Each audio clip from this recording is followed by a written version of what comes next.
Well, the A's head to New York for another tough road trip as they take on the Yankees and the Mets. Let's preview that Yankee series right here on Locked On A's.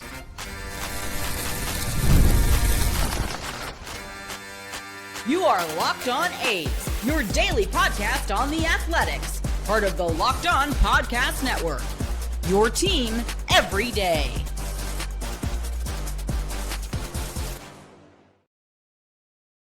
How are we feeling today, A's fans? Day off yesterday for the Athletics as they make the long trip out to the East Coast for an all-New York road trip coming up here as they will take on the Yankees for 3, followed by the Mets for 3 in this 6-gamer out in the Big Apple. I'm Kyle Morrison. Thank you so much for joining us here on Locked On A's. This episode is brought to you by FanDuel. FanDuel, right now, customers can bet just $5 and get $250 in bonus bets if your first bet wins. Head to FanDuel.com to get started. As I was mentioning, A's and Yankees coming up here today, and this is going to be a nice little test for the A's. The A's, all after taking 2 out of 3 from an Astros team that was having a good start to the season, now they're going to play the team that's maybe having the best start to the season in the American League, and so they're going to be tested against a team that, you know, some teams you play them and they're pitching really well. Some teams you play them and they're hitting really well. The Yankees are doing both. Their lineup is crushing it, and their starting pitching has been absurdly good. Probably the best group of starting pitchers in this young Major League season so far. So let's hop right into it. Let's talk a little bit about these Yankees. What has made the Yankees so good to start the season? They've started the season off 7-2. They just came off a series win against the Miami Marlins at home at Yankee Stadium against a Marlins team that's going to be pretty good, I think, this season. I'm not saying they're going to win 90 games or anything, but I think they'll be competitive for that last wildcard spot in the National League. So what has really helped the Yankees get to this point? Well, it's going to be the guy the A's are unfortunately going to have to face on the mound here today that has been a big part of it. How about Cam Schlittler? He comes in with a 0.00 ERA and 11 2/3 innings. Folks, you can't get any better than that. 2 games, a 0.00 ERA, a .26 whip. He's allowing a quarter of a base runner per inning, which means he's allowing 1 base runner every 4 innings right now to start his season. Schlittler, who is 25 years old. So the Yankees are really expecting that he could be someone who could take a step up this year in this starting rotation. And boy, has he. Last year, he had a good year too. A 2.96 ERA in 14 games started. He didn't get a full Major League season under his belt.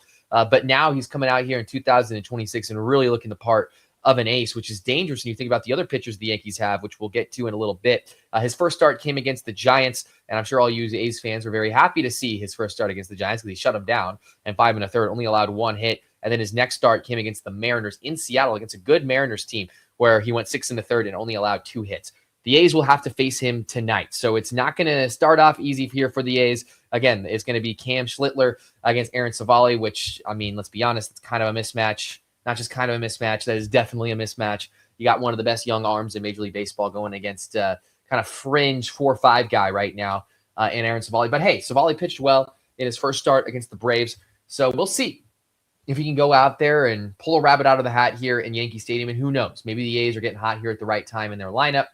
Of course, they exploded yesterday, the A's did. Max Muncy's getting hot. Soderstrom's getting hot. Brent Rooker's getting hot. Shea Langeliers has been hot. Jacob Wilson started to find his swing at the plate. So maybe this A's lineup is exactly the kryptonite that is going to affect Cam Schlittler here in his third start of the season. Fortunately for the A's, they are not going to have to face the other ace for the Yankees, which is Max Fried. They will not have to go up against Fried in this series. They'll have to go against Schlittler here tonight. And then on Wednesday, they'll face Will Warren. Now, that's not going to be easy because Warren's also been phenomenal to start the season, a 2.7 ERA with 9 strikeouts. And then Luis Severino is going to get to make his return back to Yankee Stadium against the Yankees in New York. So that should be very interesting to see how Luis Severino does out on his old mound. I do not believe he pitched against the Yankees last year. So I think this is his first time back in New York for Luis Severino. And so, again, we'll see how the crowd reacts to him, and we'll see how he pitches on his old mound. Game 3 of the series, which will be a day game, will be Jeffrey Springs, who has been phenomenal to start the season. And this is really the one game where I think the A's have the pitching advantage. Ryan Weathers is going to go for the Yankees. And Weathers, he's made 2 starts this year. He's got a 4.5 ERA. He pitched for the Marlins last year, and he only made 8 starts to the Marlins last year. So far this year, he's only pitched 8 innings, so he's only averaging 4 innings a start. so far to start the year. In fact, his last start against the Marlins, he only went 3 2/3. And the start before that against the Mariners, he only went 4 1/3. So I think game 3 of anything is really the game where the A's have the advantage on the pitching side, at least.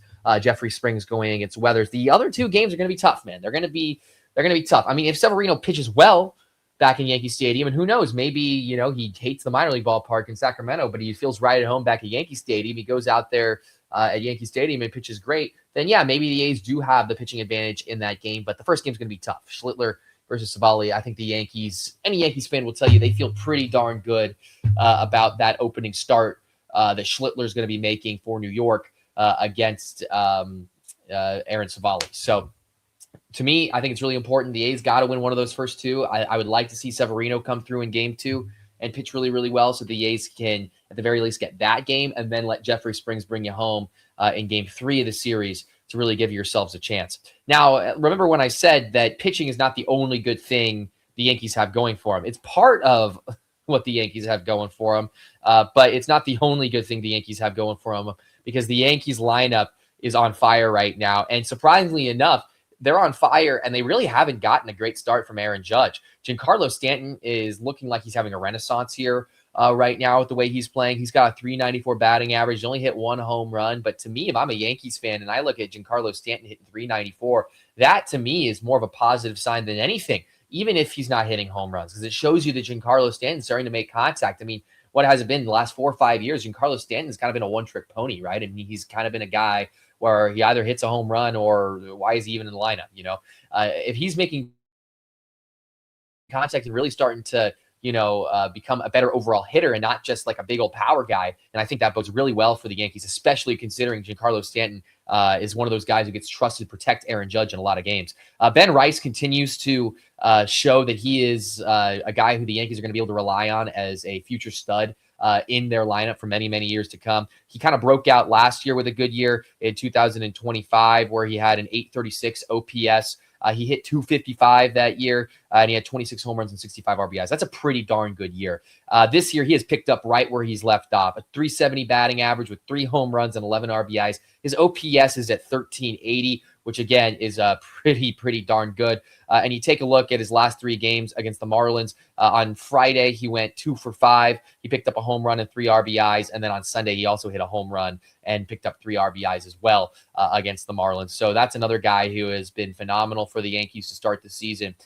Cody Bellinger, he's having a good start to the year for the Yankees. He's got an 892 OPS. He's hitting 267. You take a look at his Miami Marlins series. He hit a home run just on Saturday. So Cody Bellinger is really, really playing well. It was kind of an uneven season for him last year in his first season in pinstripes. Overall, it was still good. He had an 814 OPS, but I think the Yankees, they got kind of like 75% of what they wanted out of Cody Bellinger, but Bellinger so far to start the year has really been hitting quite well. And then Aaron Judge, he's having kind of a cold start based on his standards, ho-hum, only an 853 OPS with a 250 batting average. He's got 3 home runs and 7 RBIs, but he seems like he's really starting to come into his own.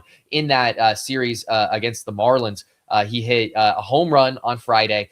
He had 6 hits in that series over 12 at-bats. So he went 6 for 12 against the Miami Marlins over the weekend.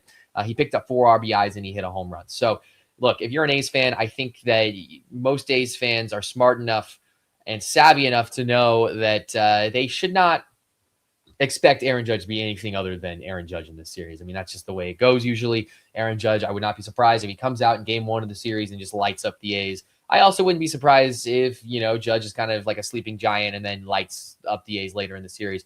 The only thing, and maybe this is just the pessimist in me, I just expect him to at some point light up the A's. I just think that Aaron Judge is such a good player. I think that Aaron Judge has a knack of really kind of ruining your mood if you're an opposing fan. And so I expect Aaron Judge to come through and play really well. Some guys that are not having good years to start the season for the Yankees.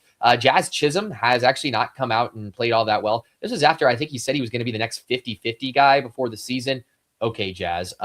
Anyway, he's got a 515 OPS. He's yet to hit a home run. I think he should focus a little bit more on, fixing his at-bats and less on trying to create outlandish goals for himself. They'll get clicks on social media. but that's a whole nother thing.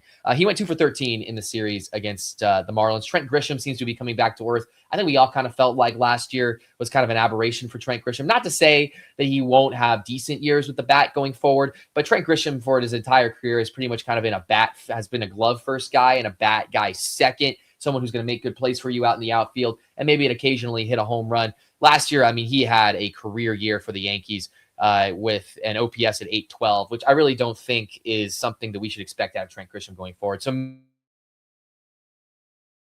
maybe the start to this year actually is kind of more of the Trent Grisham that we should really expect going forward. Anyway, so that's just kind of to cover where the Yankees stand right now. The Yankees bullpen has also been pretty good. I mean, when you're 7-2, it's hard to really critique anything on your team because you've won 7 out of your first 9 games. So the Yankees, they've come out here and they have started the 2026 season kind of the way you'd expect for a team that I think if you were to go on the street and you were to ask 100 people who they think are going to win the American League, 40 to 45 of them would say the Yankees this year. I know they lost the division last year to Toronto, but, you know, I feel like Toronto, not to say they're not going to be good this year.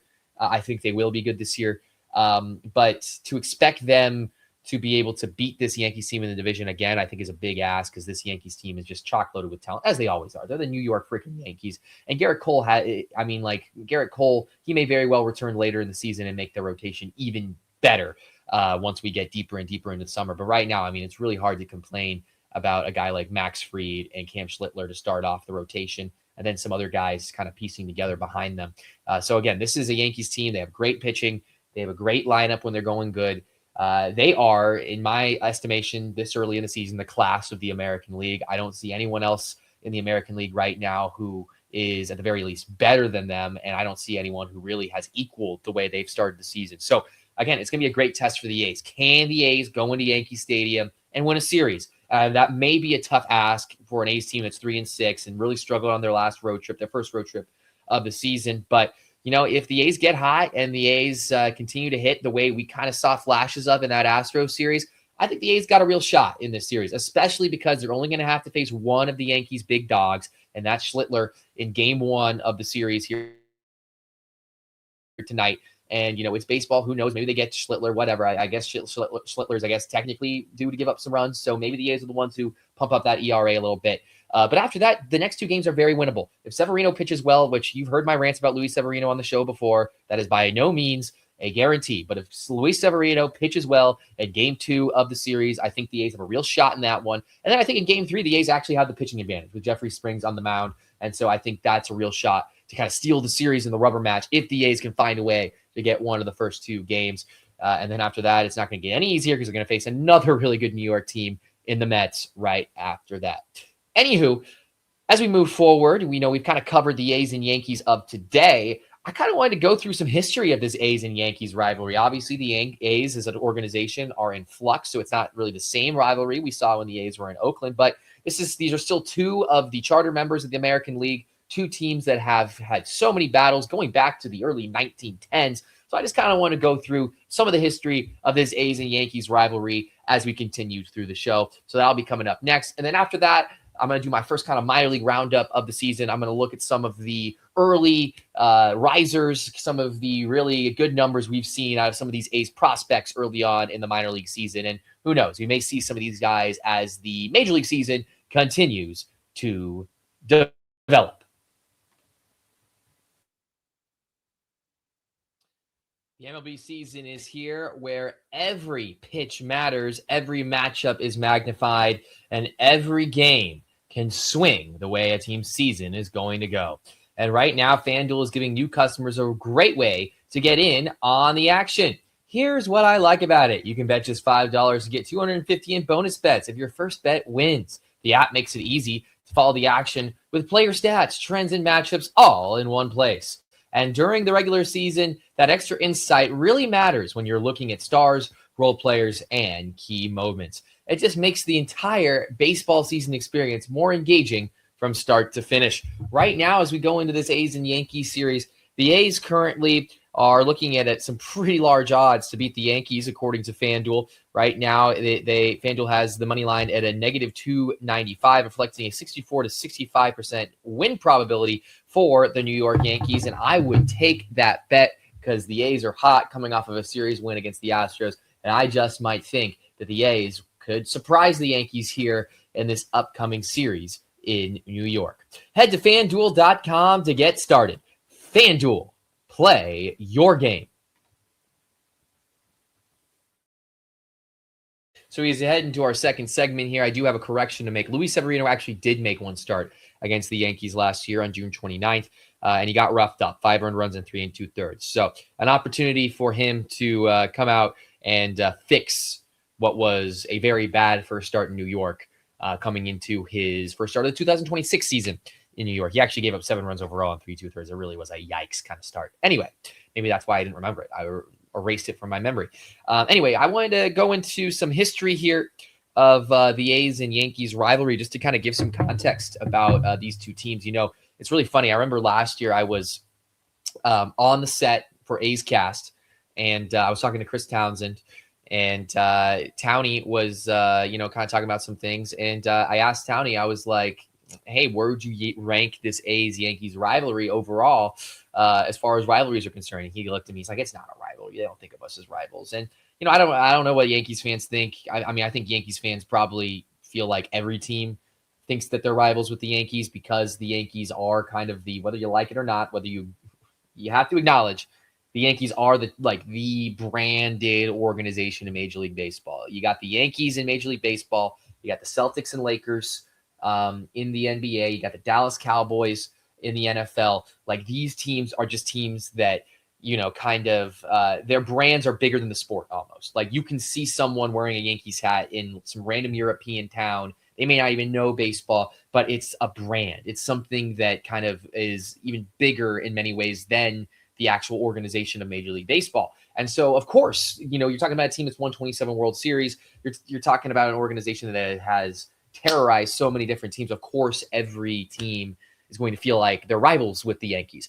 With that said, I think the A's and the Yankees do kind of hold a special bond because they were original charter members in the American League. And I honestly feel like the A's and Yankees are a rivalry. They are a special rivalry. They kind of represent what makes baseball great, right? You have the super behemoth Goliath Yankees who, are basically like a giant corporation, like sucking up other teams' good players and monopolizing the baseball world. And then you have the A's, this small kind of startup, although they've been a startup for a while now, small kind of startup, kind of scrappy team that doesn't have a lot of money, but figures out how to get it done either way. And, I think that those two identities for the two teams have kind of made for a nice little kind of comparison, nice little juxtaposition. And we've seen these two teams have great great matchups. If people forget that the A's actually won 3 World Series in the 1910s before the Yankees ever won a World Series. And then those two teams were actually battling it out in the 1920s. Some would even say that the 1929 A's team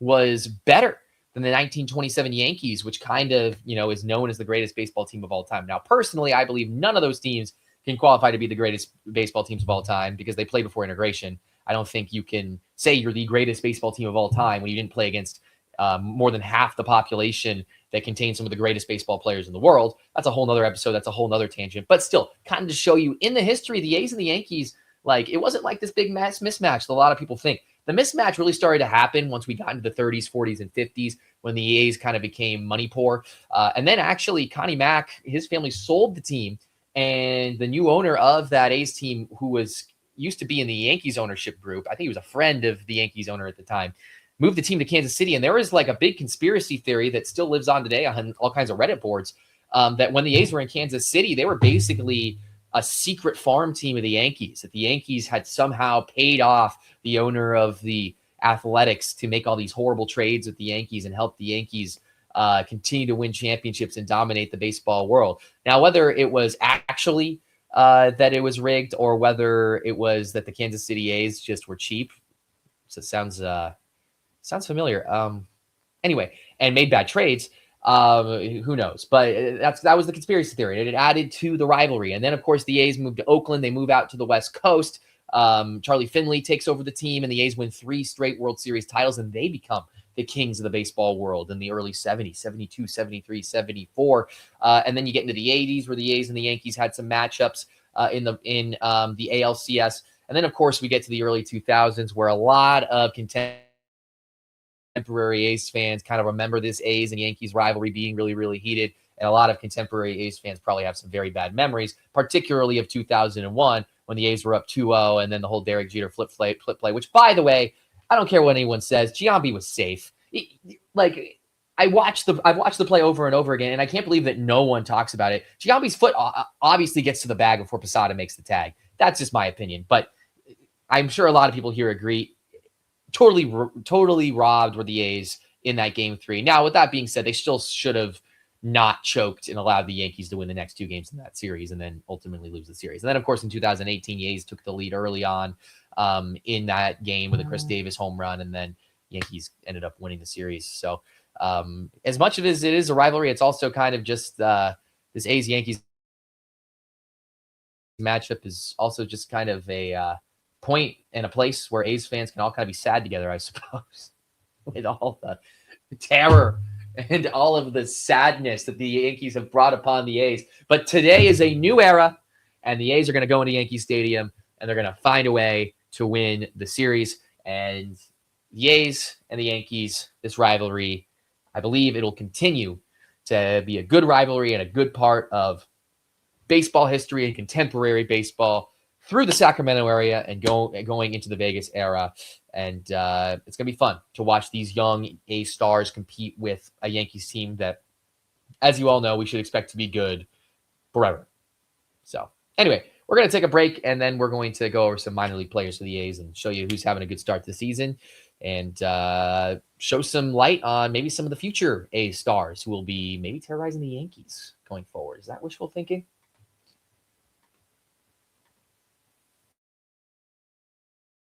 Hey, this is Jeff Carr from Locked On Reds, and when it comes to our futures, we all have great ideas when it comes to our job, when it comes to our house, when it comes to our vehicles, all that great stuff. But honestly, when it comes to securing that future, I don't know what I don't know. And when me and my wife sat down to figure out the life insurance thing, Ethos made everything simple. Everything's online, you have a quick and easy application process, and you find out exactly what you need for coverage all in one spot. Ethos makes everything so convenient when it comes to learning about your own life insurance, because insurance is something that is far beyond batting average or on-base percentage. It's way out in left field for me. Ethos made it all easy. Take just 10 minutes and get covered today with life insurance through Ethos. Get your free quote at ethos.com/lockedonmlb. That's ethos.com/lockedonmlb. Application times may vary and rates may vary. Thank you, Jeff Carr. Great guy. Anyway, Luis Severino started that game for the Yankees in 2018 when the Yankees beat the A's 7-2. Chris Davis hit the home run in the 8th inning. Thought that maybe it was going to give the A's some life. It didn't work out. So another reason that Luis Severino annoys me. Anyway, let's take a look at some minor league numbers from early on in the season. We have some guys getting off to a great start, some familiar names getting off to great starts, particularly in Vegas. The AAA affiliate, the Las Vegas Aviators, Brian Serven, a catcher down there for the Aviators. He has started off the season on fire. He's got a .571 batting average. Zach Gelof, remember him? The A's still believe that he can be a part of this team's future. He's got 4 home runs to start the season already in 9 games. Brett Harris, he started off the year right, .353 batting average. He was on the team last year. Colby Thomas, who I actually really enjoyed watching last year, he's starting off the year well with 3 home runs and 9 RBIs down in Vegas. How about Drew Swift, young shortstop, .379 batting average with 5 RBIs. Henry Bolte, he's a top prospect for the A's, one of their top 5 prospects, and he started off the year with a couple of home runs for the A's as well, for the Aviators. On the pitching side, good start to the year for some of the pitchers on the A's, and one of them is Cade Morris, a 2.45 ERA in 2 games started, 11 innings pitched. He's got the lion's share of the innings pitched as far as the starters are concerned. Brooks Kriske also starting out the season nice with a 2.08 ERA and 4 1/3 coming out of the pen. And then Gage Jump, who I think a lot of people expect to be up in the major leagues sooner rather than later, a 1.5 ERA over 6 innings pitched for Gage Jump to start the year. Down in Double-A in the Midland Rockhounds, Shane McGuire started off with a nice season for Midland, a .500 batting average to start the year. Midland has not played a ton of games, so take these numbers with a grain of salt. They've played 3 games to be exact. Ryan Lasko, he's played in all 3 games. He's got an RBI. He's got a 300 batting average. Early home runs for Brian Buelvis and Joshua Kuroda Grauer. Both of them have early home runs. You go down to the Lansing Lugnuts, where Leo DeVries was playing last year. Rodney Green, he started off the year really nice. Lansing's only played 2 games, but he's got 2 home runs in 2 games. Jared Sprague-Lott with a home run in these first 2 games, and then Dylan Fine with a home run as well here early on. On the pitching side for the Lansing Lugnuts, Samuel Dutton, he's gotten off to a rough start, but Steven Echevarria, 3.86 ERA in his first start, 4 2/3 innings, and he's only given up 2 earned runs in those 4 2/3 innings. And we go back to Midland. I wanted to take a look at some of Midland's pitching as well. We go back to Midland. Corey Avant has started out the year with he had 7 Ks in 3 1/3, so he started out with a good power arm. Jamie Arnold, 6 strikeouts in 5 innings. That's someone who I would not be surprised if we see with the A's here, if not by the end of this year, but next year. That was the A's number 1 overall pick last year. Wei and Lin, one of the A's top prospects, he came out with 3 1/3 innings in his first game of the season with Midland and struck out 3. Last minor league team that I want to cover here real quick, the Stockton Ports, just up the road from me here in Dublin. I live in Dublin, East Bay guy, you know it. For Stockton, Brian Andrade, a 500 batting average early on in the season, 2 RBIs. Michael Brooks with a 376 batting average. Ali Camarillo with a 364 batting average to start the season. And then on the pitching side for the Stockton Ports, some guys having good years. Cole Miller, he struck out 4 2 1/3 to start the season. Nathan Detmer, 3 innings pitch. He struck out 3. The pitching's kind of been rough for Stockton here early on. Of course, they've only played a couple games, but Jackson Phipps also struck out 3 in an inning and a third. So some good strikeout stuff down in the A system so far to start off the season. And it'll be interesting, as the season goes on. I hope to do more of these updates and kind of sprinkle them in here and there. I'm excited to see which of these guys come up to the major leagues. I think DeVries, he's kind of having an start to the season so far, but he's a guy to expect to see in the major leagues at some point here this season. Maybe we see Gage Jump. I would really like to see Gage Jump at some point during the season just to kind of help out with the pitching a little bit. And then who knows? Maybe we see Jamie Arnold this season. Obviously, looking at Nick Kurtz and looking at Jacob Wilson, the A's are not afraid to call up guys if they think that they have a shot to help the big league club, even if they were drafted very, very recently. So we'll see which of those guys get a chance up in the major league level. And then I didn't even talk about Tommy Tanks. Tommy White, I really hope we see him in the major leagues as well. That guy is electric. And we'll see if he can come up and be kind of a bat, maybe off the bench or something for the A's at some point this season. All right, thank you so much for watching this episode of Locked On A's. Again, appreciate all of you watching the podcast or listening to the podcast, and we'll be back with another episode tomorrow morning to hopefully wrap up an A's win against the Yankees.